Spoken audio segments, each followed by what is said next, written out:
call the meeting to order of the Littleton Invest for Tomorrow Urban Renewal Authority. And the Chair will note that Commissioners Taylor, Hay, Thompson, Flowers, Reynolds, Jurgensen are present. Commissioner Collins is out of town. Bruce Stallman is the council liaison, and Terry Graham, our recording secretary, Jim Rees, executive director, and Catherine Sellers is representing Corey Hoffman's legal firm tonight. That is the roll call. Next item is the review and approval of minutes for December 15th of 2014. They were sent out earlier. To be accepted as presented. Motion made, and is there a second? Second. Motion made by Commissioner Flowers and seconded by Commissioner Thompson. Can we discuss really quickly? Yes. I just had it on my screen, so I didn't get things marked, but I think someone should read it for some typos. One place we're talking about hour something and it's out. One place we talk about a response being, I think it was intended to be unintelligible, but it's intelligible. Okay. And I'll go through it. okay, it's just minor things that I didn't get marked, but if we can approve it with that. How about we approve it Subject with to future corrections, and if you could make sure that you email Terry with what those may be. Well, I didn't mark them. I could Okay. read through it again All right. and mark That's all right. it If you up. didn't- Terry probably. That's the catch it. problem with all of this stuff on screen, and especially when it's 50 pages or something. Yeah. You'll lose track of where you are. Because I'm not going to print it at home. Yeah. Okay. Motion is made to approve the minutes by Commissioner, by Dale and by Gary, with changes for spelling to be made. All those in favor, is there any discussion of that motion? Any objection to the motion? Then the motion is adopted. Next on our agenda is time for public comments. If you have a comment you'd like to make to the authority, if you please use the podium and the microphone up there, because we are being recorded and the only way it can pick up the sound is through the microphones. And I think they're all turned on. So if anybody'd like to make any comments, please go up to the podium. Linda?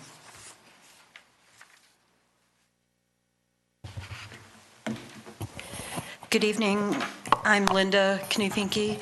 I just have a couple comments with regard to you have on your agenda new business resolution number 3, opposition to initiated charter amendment.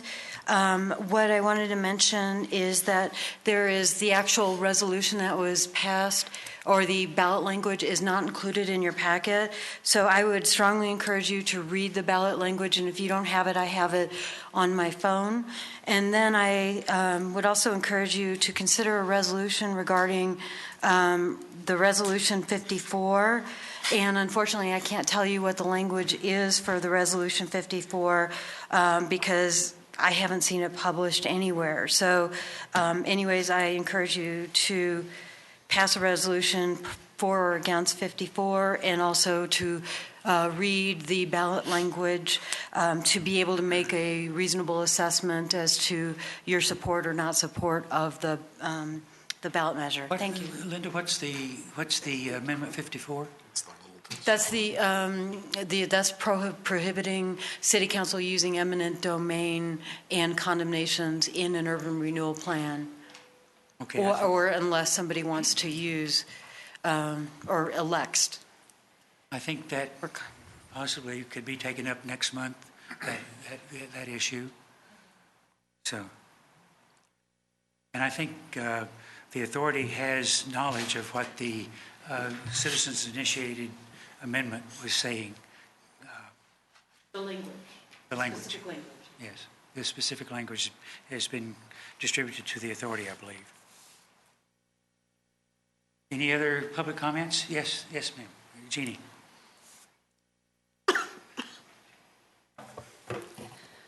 Good evening. My name is Jeannie Erickson, and I just want to let you know how wonderful I think it is that you are now recording these meetings.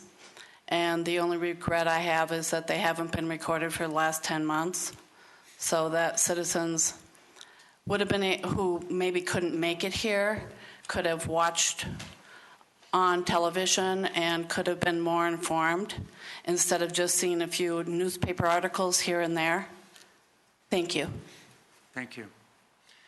When we first started our meetings, a survey of all the people involved, the third Monday night was the only night that was available for everyone, and City Hall was not available, either this room or the council chambers, either one.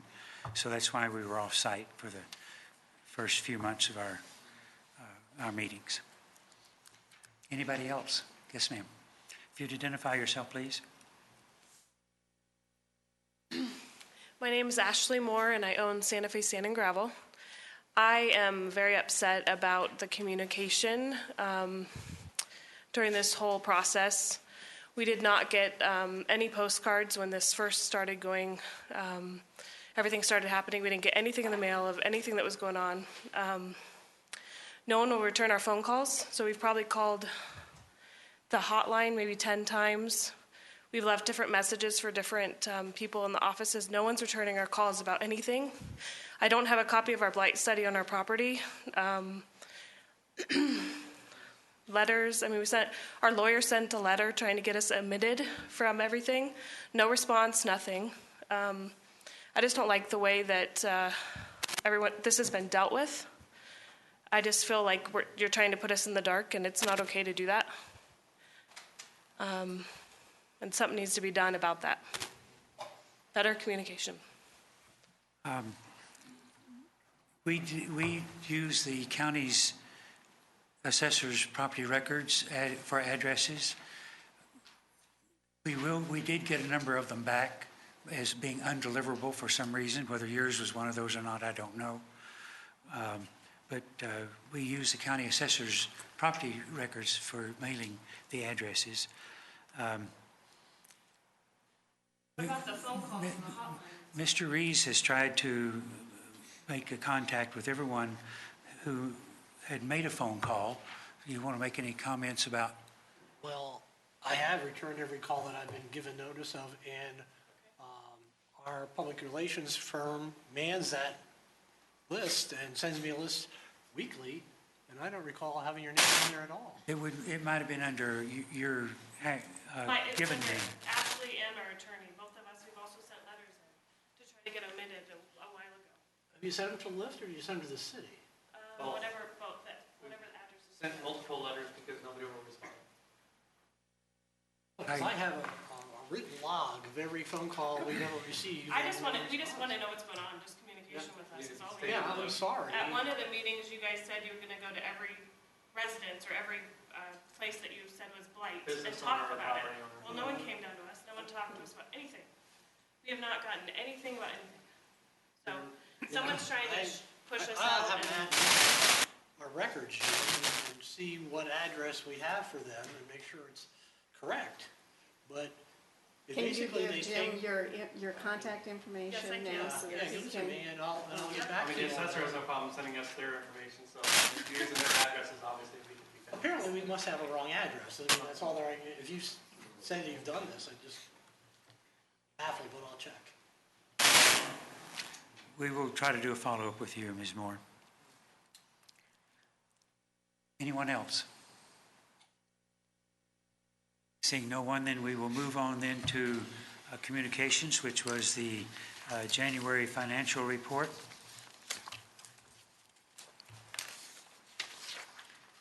Showing a summary of all the expenses we paid as of December 31st.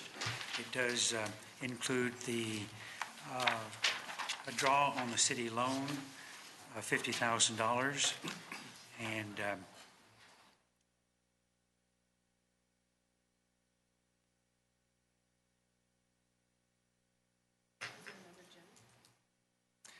any questions to the authority about the financial report? If it's appropriate, Jim, did we change banks No, no. When there was objection to changing banks, I just dropped the whole issue. And so it's still with Wells Fargo. I do have the contact name and number of Key Bank that the city is using, but I didn't make a contact with him.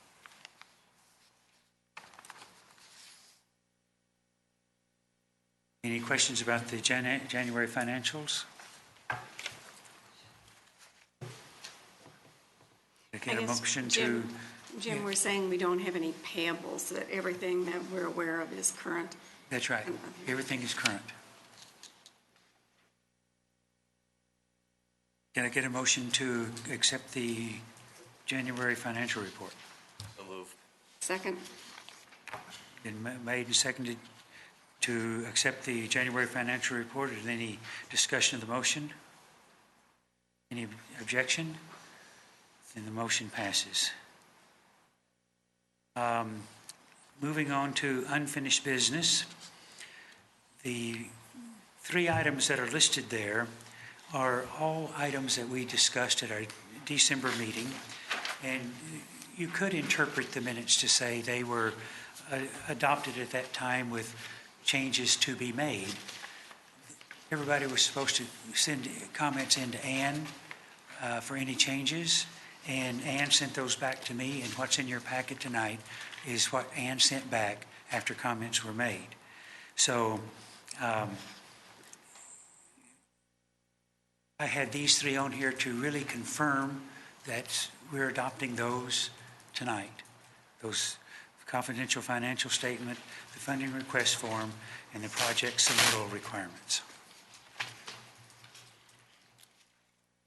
You want to take a moment? I think the funding request form, it still has Manitou Springs on the Yes, we've caught some that. pages. And I tried changing it, but my computer wouldn't let me change it. But we will change that. And the only other comment, and I did not get back to Ann, I apologize for that, but on the confidential financial statement, the language in number 3 that we use is kind of under the note, attached to this statement, a certified financial statement. And then it goes on to talk about in accordance with accepted accounting standards and based on a proper audit. We don't really have any, later and under A, it's the name and address of auditor or public accountant. Are we really requiring an audited financial statement? And if so, I would think there would be a lot of small businesses, particularly, or sole proprietors that would not have an audited. They may not have a financial statement at all. They may have a tax return. But this clearly is talking about certified. I mean, the language is kind of antiquated with certified financial statement, and a public accountant couldn't issue an audit. So our terminology isn't really quite accurate, but my question is really, is that our intention is that we would require every applicant to have an audited financial statement? Jim, you've had some experience with part of this. Well, I think we have some latitude here. And, you know, these are pretty well written for large-scale type developments, which we would want Right. in our financial statement. But if there's some language you'd like to add in here to say the LIFT board has, you know, the discretion to waive any of these requirements, we could put that in there. What do you suggest? Well, I mean, my firm even does developer financial statements that are on a tax basis. I mean, you're not necessarily going to get a GAAP financial statement. I don't know. I'm just saying we should probably clarify what we expect. It's not well written for a audit either. I mean, No. It doesn't say audit. I don't know why certified financial statements, whatever that is, I assume it's certified by a CPA firm. Well, about The audit process. 30 years ago, they called them that. And then you say in the bottom line, you also say submission by more than 6 months, also attach an interim balance sheet. Well, I think you'd want an interim financial statement. I think you want more than just a balance sheet there.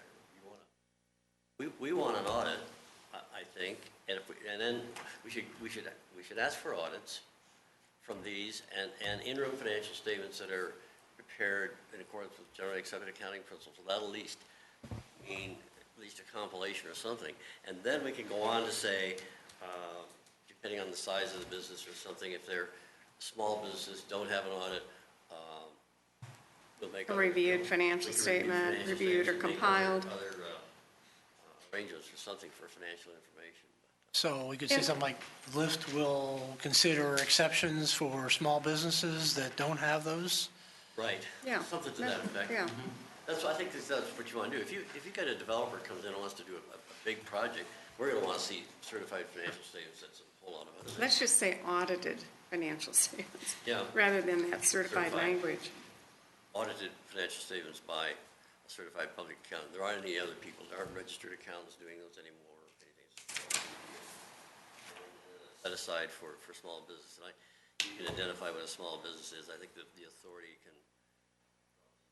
establish something as to what they think a small business is. They have to do that at the time. I mean, we don't necessarily want people creating a financial statement for us. We would want to use whatever they typically had. If they had, They got a shoebox. We need to well, think no, twice. they would need at least a tax return, I would think. I mean, do we ask for any tax information?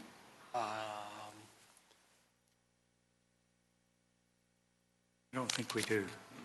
I'm trying to remember, I thought I saw something like that, but I don't think it was on this form. I guess I would also take out, in accordance with accepted accounting standards is probably okay, because it could be on different basis of accounting. And based on a proper audit, I would take that out. They can't issue a So scratch audited based financial on a statement proper audit? Okay. unless They they, can't issue a certified audit without a proper audit behind it. I mean, it's a little redundant. well, or condescending or something. So the questions are really on the note for item Right. number 3. Why don't we move forward with adopting this and with the provision that Jim will provide back to the authority a clarified note that may cover everything, and he may That's good. call you to I may, yeah. CPAs to get some clarifying language of how But you you have like to do better it. experience than I do. So let him work on the note. I think so that, and that paragraph A below there, it says name and address of auditor or public accountant. You take out public accountant because they can't do it. Auditor who performed the audit on said financial statements, that's going to be included in their letter. Hope that Their opinion. their opinion We'll have has to their- go out on their letter. It's a little redundant, is that what you're saying? Yeah. What you might ask for is the name of the contact person who was in charge The of the actual audit. auditor that did, Yeah. yeah.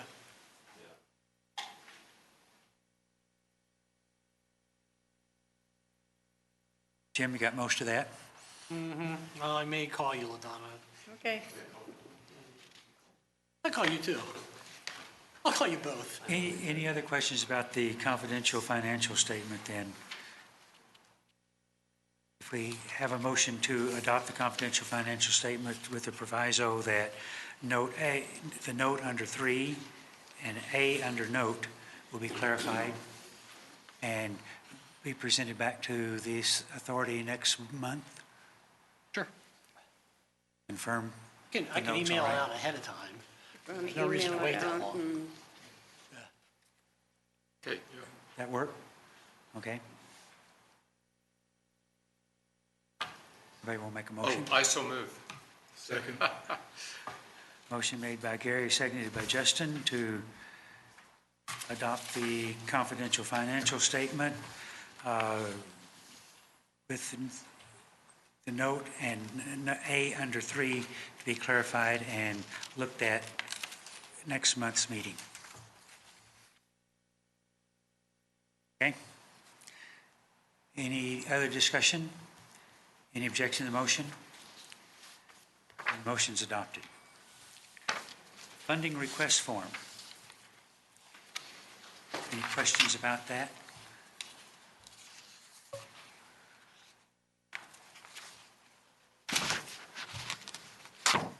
Fairly simple. Yeah, but it is fairly simple, but I just wonder if we're going to run into a lot of situations that would require something. I don't know. I think the authority's going to need some flexibility as it changes depending on the situation, who it is and what it is. And how small the project happens to be. Things that could, Yeah. I think there should be some catch-all in there. Well, and I suppose these are fairly easily amended. I don't know. I think- Our form. Yeah, it's your form, you can do what you want to.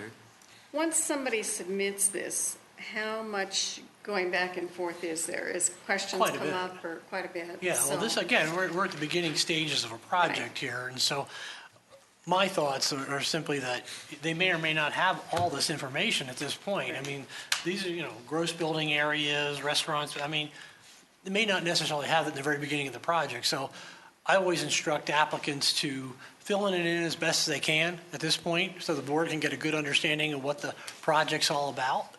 But then as we get to the point where we're really considering allowing TIF funds to be used, then we want this completely filled in and all the details and their pro forma provided to us. So I think it's a level, as we go through it, it'll evolve. The only one I wasn't sure what we really mean was on the page 3, I guess it is. Number 8 at the bottom there, anticipated absorption schedule. I'm not sure what, maybe somebody else can, That's actually your build out.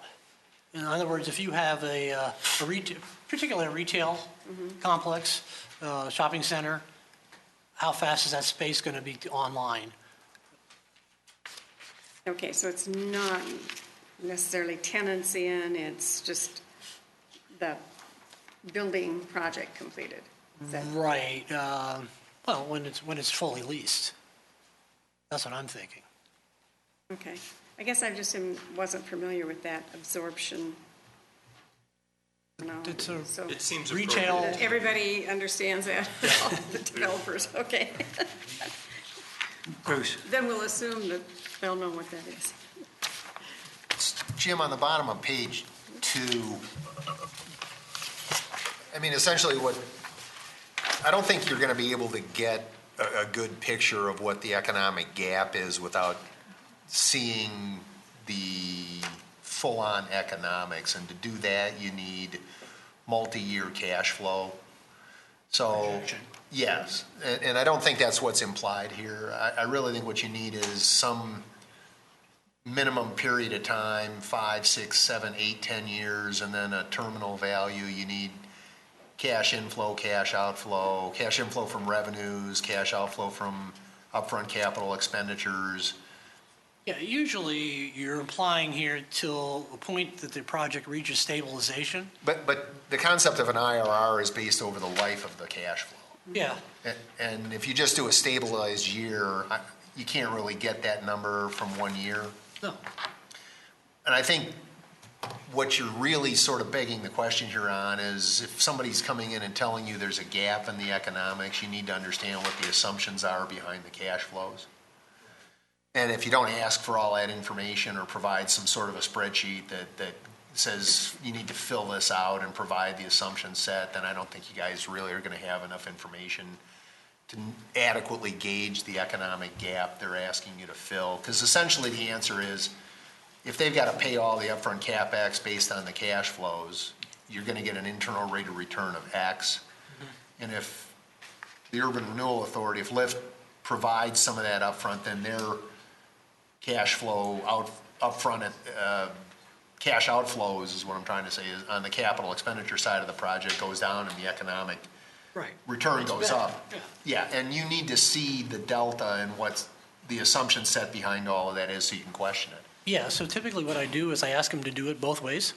Fill it in with and without LIFT's assistance, so we can see if we didn't participate, what the return on investment actually is. Well, I think, but the other side of that is there needs to be some level of discussion, a sensitivity analysis on the assumptions that are making up their cash flows. Sure. Because it's easy to, no disrespect on their part or anybody's part, but I mean, you can make the numbers look better or worse depending upon the assumption set that goes into the cash flows that are being used to generate the economics. And so you probably are going to want to challenge some of those. Oh, yeah, absolutely.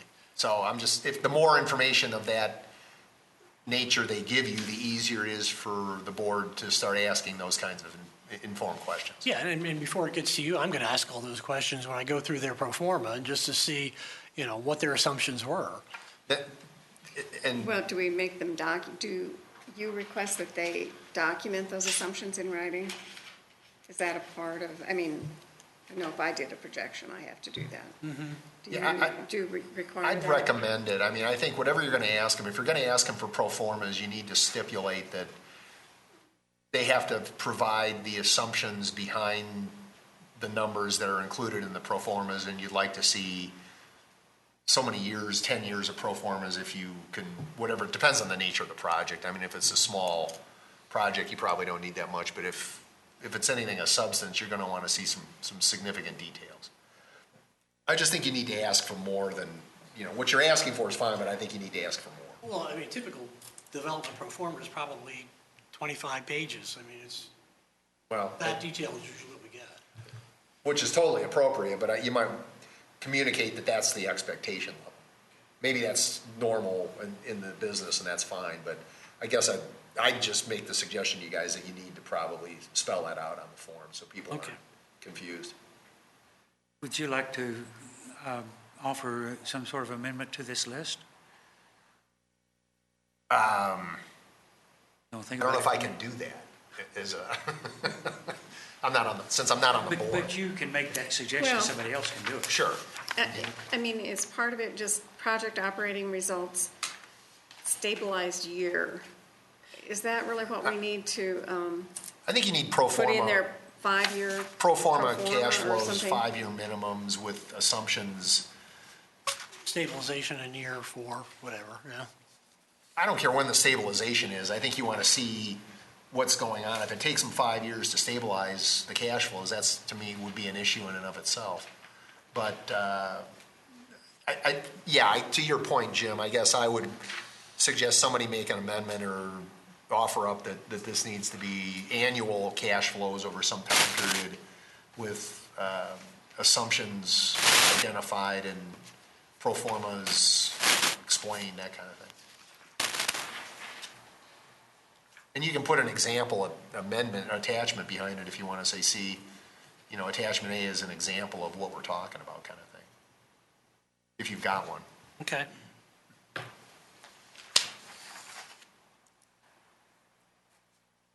I'm not sure if this is going to capture it, but I would make a motion that we revise that heading, project operating results, which currently says stabilized year rental project, to say project operating results, comma, minimum 5-year pro forma cash flow with written assumptions.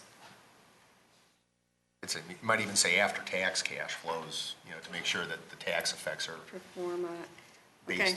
based on, with assumptions. I guess that assumptions written has to be an explanation of those assumptions. Yeah. So minimum 5-year pro forma cash flow beyond stabilization? Is that what you're, no? I think you just Is 5 5-year, years enough? minimum 5-year cash flow. The stabilization issue is what it is. Maybe, depends on the project. It might be stable after 1 year. I don't know. Retail centers usually take longer than that. Yeah. So I think some of these are a little simplistic. If you get into a big development, we're going to need a whole lot more than what's written down. Oh, yeah, they're going to go deep. Yeah, which is what we want to see. You'd want to see. LaDonna made the motion to change that stabilized year rental project to a minimum of 5-year pro forma after taxes cash flow. Sure that right? After-tax cash flow And assumptions. with written assumptions. With written assumptions? Okay, is there a second to her motion? A second. Motion made by LaDonna and seconded by Dennis for an amendment to this. Any discussion? Any objection? The amendment's adopted. Now to the form itself. Any other discussion about the form? Is there a motion to adopt it as amended? So moved. Second. Motion made by Dale, seconded by LaDonna to accept it as amended to the funding request form. Any discussion, further discussion? Any objection? And the motion carried. The last one of these was project submittal requirements.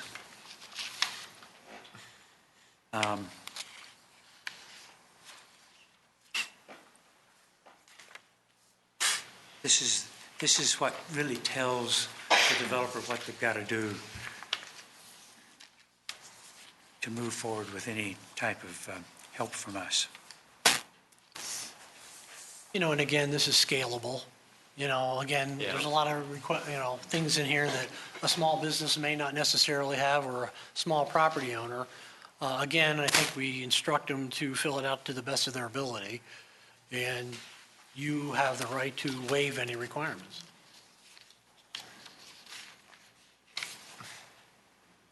And we're requiring 3 hard copies and 1 electronic copy. And is there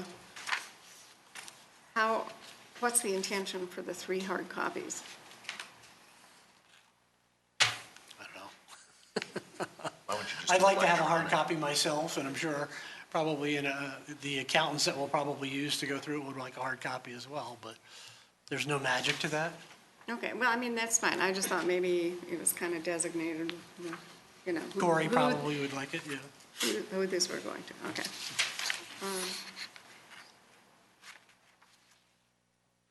And I apologize for not having, sent in comments here, but in the background paragraph, I think that could be cut down to a simple statement that any project must be approved by various bodies, including the Littleton Planning Board and City Council, as well as comply with established policies and procedures, and eliminate the first sentence there about Yeah, I the agree. history. Take that first sentence out. Right. And then change the second sentence just slightly to make it flow. So the second sentence would be the authority must be approved by various, Well, it's not it's the Authority. project. The project, the subject project must be approved by the various bodies. Okay. I mean, that's the key point, just that they know that they have to deal with planning board, et cetera. Jim? so, It reads poorly, I agree. Bruce?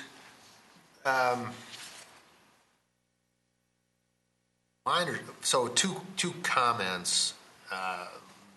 The first one where you said city council support on page 4, that's not going to work. In the first place, it would be bad form to have one council member making a Where? representation at the bottom. Okay. It's either got to be all a council or none a council. But more to the point,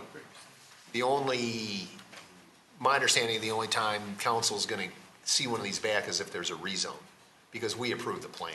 Right. So I'm not sure what more, I don't think you necessarily need council support in this document. Just strike that whole thing? Yeah, I would. And probably that language, Ann provided this because there are several cities where that is the case. I understand. Yeah, it's You've got to have the, that, I get, yeah, I understand what you're saying. So you want to strike the Just strike city council all of city support council completely, Bruce? I think so. And maybe to add to that, if I may, back on that same point, Bruce, the planning board, where exactly are we in the process? We're in the early stages of requirements and going through this process through these documents. So what does it mean specifically back in that background paragraph that you were bringing up, Gary, where it says various bodies, including Littleton Planning Board, will approve or must comply? At that point, what are they approving? To your point, city council to my understanding, we're approving kind of this is the initial filter. It's an application. And if they're going through entitlements, if they need to go through any entitlements, that will be either concurrent or continuing. Would this be almost a pre-application through planning It is an board or application. I think staff? all we were doing here was clarifying the fact that LIFT won't be approving any entitlements that has to go through the city. I think it's poorly written, I agree. So it probably ought to be I think you want to send it to, it's got to pass muster with city staff, and then they would be able to decide where it needs to go in terms of other approvals. Exactly, and this seems very initial, and to throw planning board and city council in this upfront stage it is confusing. Let me take a shot at rewriting that. I agree, it's not clear what we're trying to say here, and I think I know what she intended. Right. You might want to shoot a copy to Michael and just let him, he can probably edit it up a bit based on the process that we use internally at a staff level if there were staff requirements involved. No, but it does bring up a good point of how this is tracking with city process of entitlements, and if we're doing a rezone or even just a straight site plan under current zoning. It doesn't speak to that process, if it could be a concurrent process or if it's a precursor to this. Yeah, and we don't want to imply that LIFT overrides planning board, because that's Right. not what we want to assume here. Let me take a stab at rewriting that whole area. I agree. I don't like the way it's written at all. So what's the pleasure of the authority to move forward with this, with clarifying language to come back next month? Do you want to do any adoption at all, or just delay it all until next month? We're not in a hurry, are we? No, Not that I'm aware I don't of. have anybody knocking on the door right now. I think in that piece, there's enough, possible changes, maybe we should have it redone. Okay. Because I have one other, this is really a typo, on page 2 under role of the authority. The authority should say typically fulfills. Right.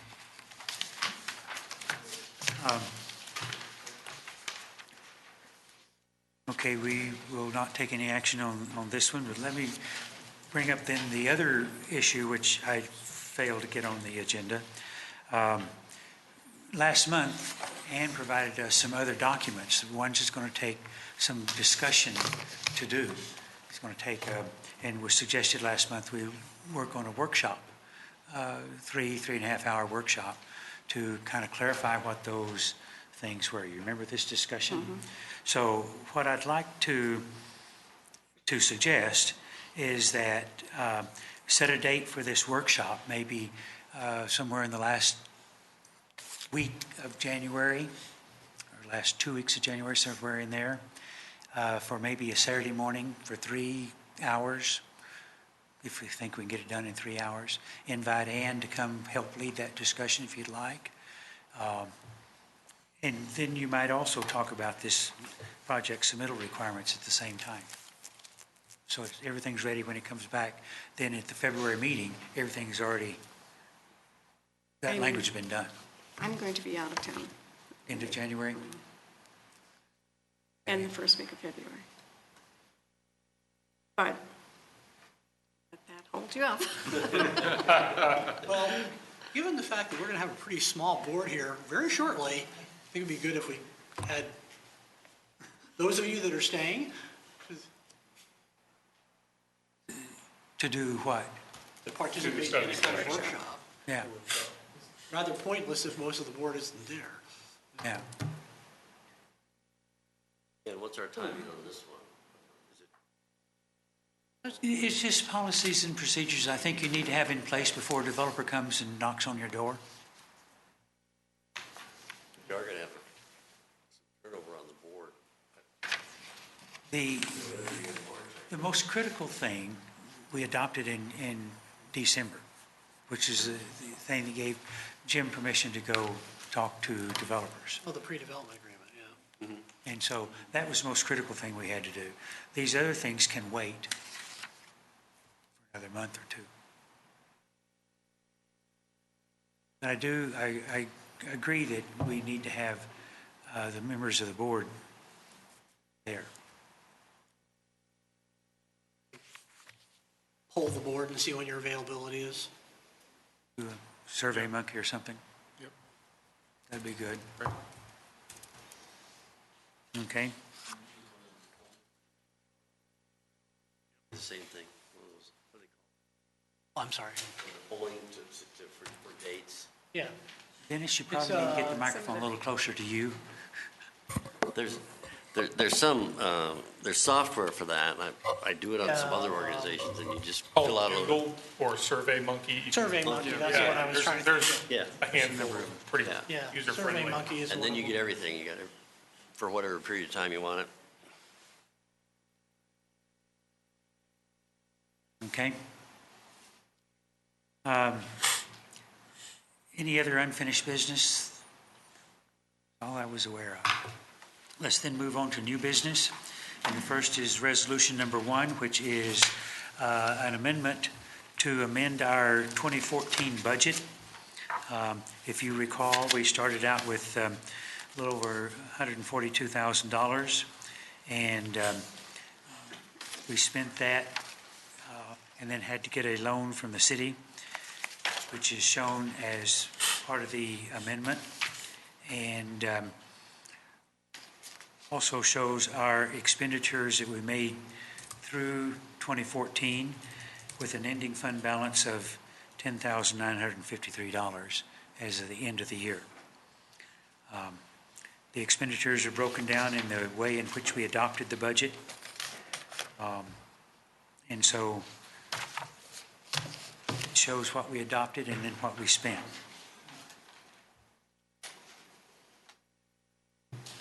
And the resolution number 1 shows Gary as secretary, and it should be LaDonna as secretary. And Catherine, when we get to the signature tonight, you'll have to strike out Corey's name and put your name in there as a signer. You get to initial.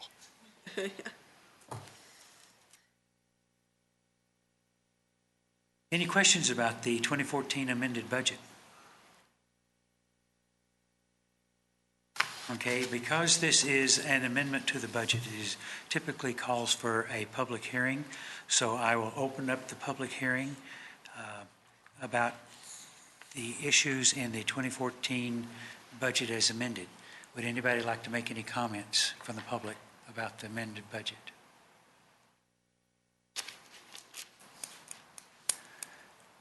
Seeing no one, then I will close the public hearing. Is there any questions or comments from the authority? I would move that we approve resolution number 1, 2015, a resolution of the Littleton Invest for Tomorrow Urban Renewal Authority, amending the 2014 budget. Second. Motion made and seconded to pass the resolution for LIFT Urban Renewal Authority to amend the 2014 budget. Any discussion of the motion? Any objection to motion? Then the motion's adopted. Resolution number 2 is commonly called the Sunshine Act. It is the place where at the first meeting of the year you have to establish where you're going to be putting public notices, meeting notices as required. And we have designated that as being inside the front door of City Hall, which has been the same thing for more than 20 years, or since the act became effective. Motion made to accept resolution number 2. Second. Motion made by Dale, second by Dennis. Any discussion of the motion? Any objection? Then the motion's adopted. Resolution number 3 is the resolution on opposition to the initiated charter amendment.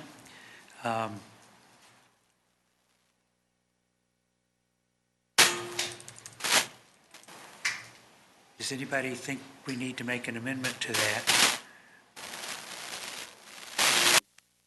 What do you mean?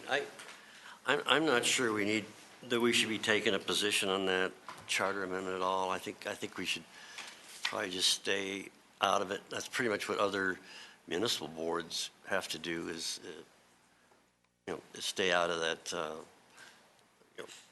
We kind of have maybe like an insider position, and I think I don't think it accomplishes any particular purpose for us to go one way or another with it. I think individuals can do whatever they want, but I think as a group, I really see no reason to. And I don't know if you'd have a unanimous vote or not, but if you didn't have a unanimous vote, then that raises questions too. So, I don't think it's really that worthwhile. And I think the very reason you stated is the reason why we should take the position, because we have a lot of knowledge, and we probably know as much about this as anybody, and taking a position I think is most beneficial and helpful to citizens who are out there sitting on the fence and don't know a lot. I see that, but I think there's a little conflict there, and I don't. You're right. We have knowledge and we have insider knowledge that just because we've read these things, not that anybody else couldn't have had that knowledge also, but as the average citizen probably is not going to do that, and I think they need to, they need to make up their minds and get educated themselves. And I think there's a group in favor and a group opposed, and I'd leave it up to them. Any other comments? Would anybody care to make a motion one way or the other?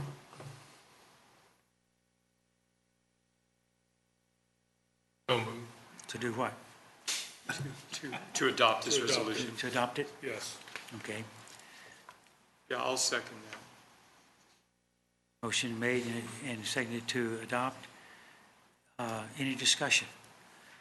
I do think it's important to do that. City Council has taken a position of opposition to this amendment, and I think following their lead does us no harm. I can see Dennis's point that it is a little self-serving. If the initiative were to pass, it essentially puts us out of business, and we go back to our one meeting per year. If even that. What? If even that. If even that, right. So to me, I can see that argument that it seems kind of self-serving that we're trying to protect our big-paying jobs over here. You want me to wish? Oh, yeah? For the big bucks. Yeah, right. Yeah. But I do think that Jim, you have a good point that I think people do say, okay, that board is opposing this, and probably who's on that board, and do we think they're reasonable people? And I think I would support it. I think there's some value in. I think they should get that information from the public that's out there, from the newspapers and whatever. We'll put that information out, and I think anything we say is going to be tainted. But you read the newspaper articles, and there's quite a bit of taint in them too. Sure, they spin their stories and To sell papers. I'm not necessarily opposed to the project one way or another, but I am opposed to the board taking a position. Right. Okay, understood. Any other discussion on the adoption of resolution number 3? All those in favor say aye. Aye. All those opposed, nay. Nay. Motion passed 5-1, with Commissioner Reynolds voting no. I'd like to switch other and the election, and do other first before we get to the election. Under other, we are at City Hall tonight because this is the first opportunity we've had really to come here and be able to meet our schedule that we've had in the past. It is being videotaped, and we're doing it without permission of this group sitting around the table to do that. So what I'd like to see is a motion that would continue the videotaping of the sessions and to use those videotapes as the official set of minutes to keep Terry from having to do 18 pages of minutes, as happened in this time. The videotapes are very easy to pick up on specific things on the agenda. You can identify what it is. So if you were specifically interested in one thing, you don't have to listen to the whole tape in order to get to where you want to go. I think there's some advantages in doing that. So, I'd like to- So that would, then at the next meeting, there would be no written set of minutes to approve because the minutes are, Right. they just are. Well, and The tape itself. there would be a motion set forth to approve the videotaping of the previous set of minutes as the certified copy of the minutes. That's the way the planning board does it, city council does it. Liquor authority may do it, I don't know, I don't watch their meetings, so.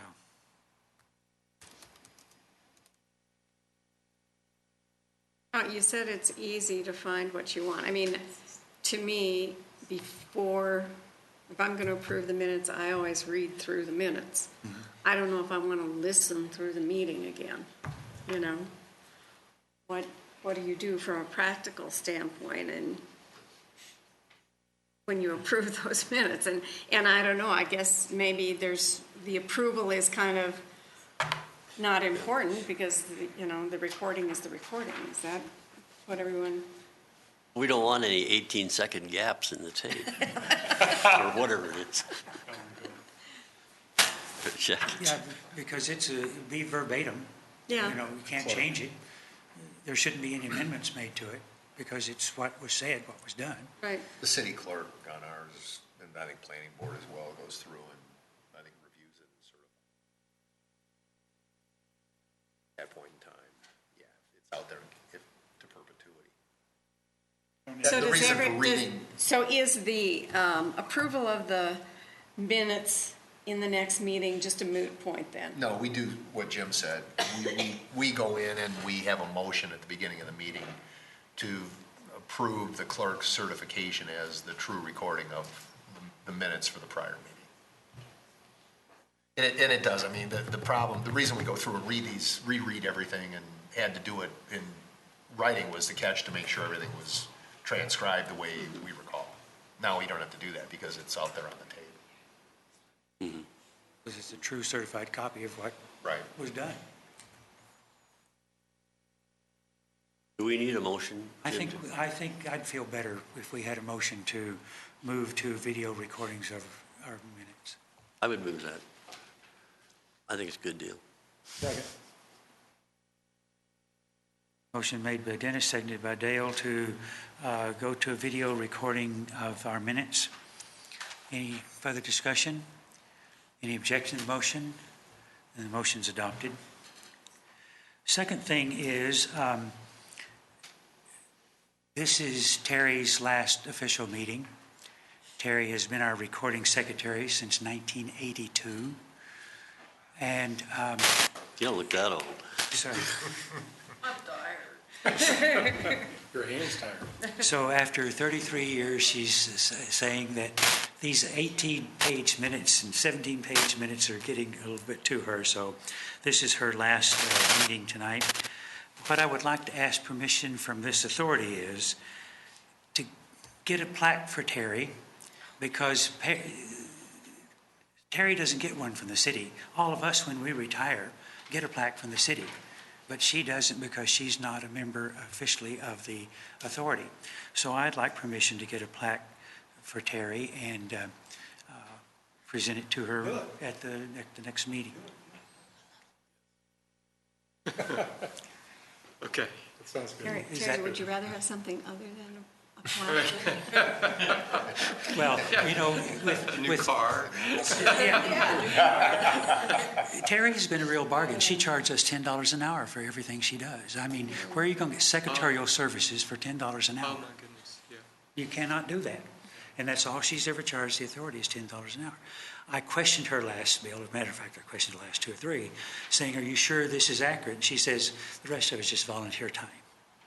And so I think she deserves a plaque. Deserves more than that. She deserves a bonus, but I don't think I get by with that. This is going to be your last official act that you will get the plaque done. I'll get the plaque done. I'll get the plaque done. The consensus was to get a plaque for Terry. Yes. Anybody else have anything under other? I will have one other announcement that upon the adjournment of this meeting tonight will be my official resignation from the Urban Renewal Authority. I've been here a year longer than Terry has, as a matter of fact, and been chairman since 1988.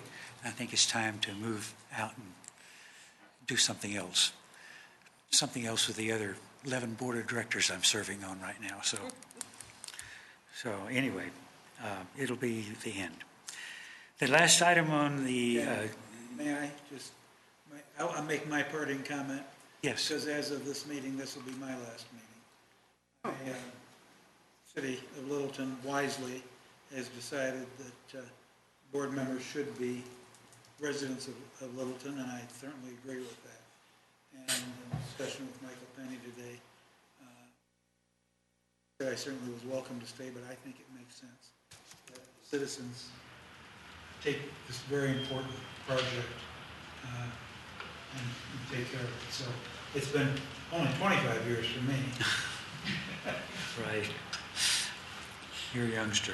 You were in the city until just a few months ago. Huh? You were in the city until just... It's been a year and a half now. Oh, has it? Yeah. So I've been on the commissioner for a year and a half since I moved out of the city. Okay, thank you, Dale. Well, thank you. The last item on the agenda is the election for the 2015 officers, and I'm going to nominate Justin Hay as the new chair for Littleton Invest for Tomorrow Urban Renewal Authority. Second. Any objection to the motion?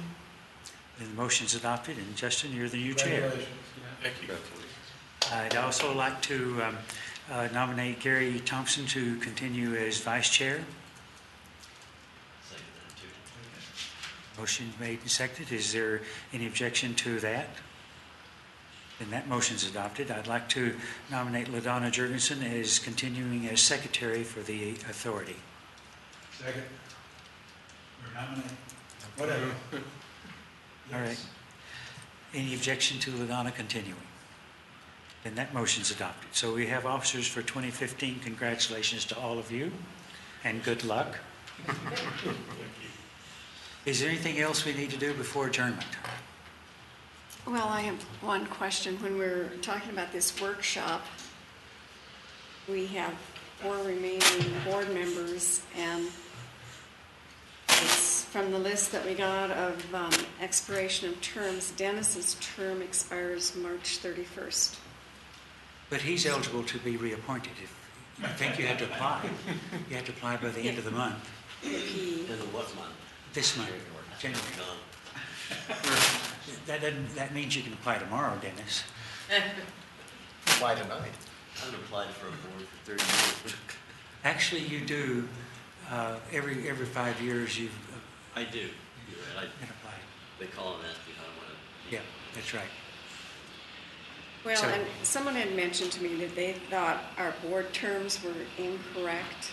It's by state law, 5 years. No, that, I think the issue was that at some point, a board member was appointed to fill a term, and I don't know which way, I think we, instead of counting that term, initial term of that replacement to coincide with when that position ended, they were Something. appointed for a new 5 years or That's right. something like I that. do hear. So, and I know that that has been conveyed to Michael Penny, I don't know who else. I don't know what we need to do is, Typically, you're not supposed to have more than 2 board members being reappointed in a given year, if you can help it. And According so to the statute. somewhere, LaDonna's correct, is somewhere somebody in 2016 slipped to 2017 in the appointment process. I think between the records that Terry and I have got, that we can go back and figure out where that slip up came. And then or that person, somebody will serve a 4-year term instead of a 5-year term. You certainly can do that, but again, I don't think the statute's that specific. I think it just basically says no more than 2 board members at a given time should be replaced. But we have 3 in 2017. Okay, so then That's we the need. issue that we got Yeah. to solve. Right. And I think between what records she's got and I've got, we can figure out what year that slip up came. but we potentially have, We have 1 this year and 1 next year officially right now, right. but there should be 2 next year. But back to the question, how, on the workshop, does it make sense to have that workshop with 4 people, one of whom may be not renewing his volunteer position on this board? I think that's up to you and how soon we need to have these policies put into place. There's nothing, we're not reinventing the wheel here. All of these things that we're adopting, all those things that would be discussed in the workshop are things that have been tried and true in other communities throughout the state. So it's nothing brand new. Right. And I think it's just up to you guys whether you want to do. But I would think move it forward would or also not. have some educational value to the commissioners. But it would mean you could not do it until April. Because you're going to have at least 2 or 3 new ones. Well, me and Dale is the only ones right now. So only the 2 of you, basically. Unless you want to clear up that mystery right now. Unless you want to clear up that mystery. Need to consult. But if you wait till you get a full board, it'll be April, because the appointments aren't effective till April 1st. Well, I'm just thinking if you'll have at least 2 new people coming on, that it's going to take certainly some getting up to speed for them. I think it would be important to have at least our first template, put together and kind of ready if there is a project or a developer coming online to have to fill out at least in the next few months. But waiting till April, after the first quarter may be getting a little deep in the year. But I think some of the education's obviously going to just come from, going through the process that's been going and happening since last February and, a little baptism by fire as I've been going through. So, that's my thought. And having at least an application and a filter to get to in the next few months. Well, I would suggest if we do get 2 or 3 new board members, that I'd be happy to sit down and kind of do a urban renewal 101 with them so they have an understanding of how this all works. Because it's a lot to swallow all at once. I think it's very important to do that 101 with whomever gets appointed. Maybe even 201. You coming? I probably need to, yeah. So what have we decided? I think that so far you've talked about doing at least the project submittal requirements next month. And those 3 documents that we did under unfinished business are probably the 3 most important to go along with the pre-development agreement we adopted last month.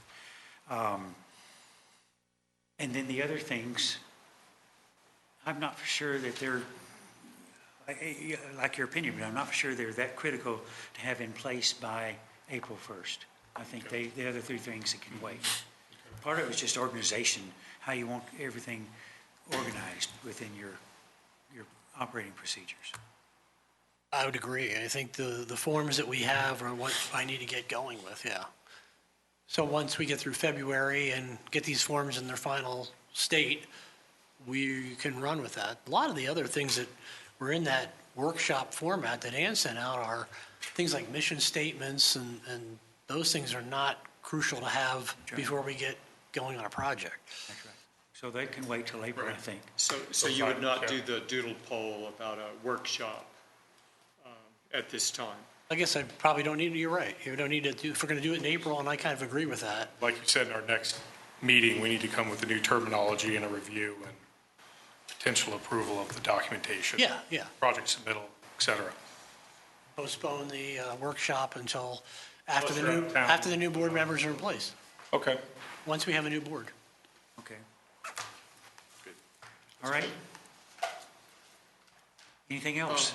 Gary? Well, we should have some kind of a get-together in honor of the three of you at some point. So I think we don't want to lose sight of that, so we can't figure that out right now. But you could. But we will. Okay. We will definitely do that, and we're all indebted to you for your fine chairmanship for all these many years and dedication to this. It really goes way beyond what, a citizen should be required to do. Thank you. Thank you. Nothing else come before the group, then we are adjourned.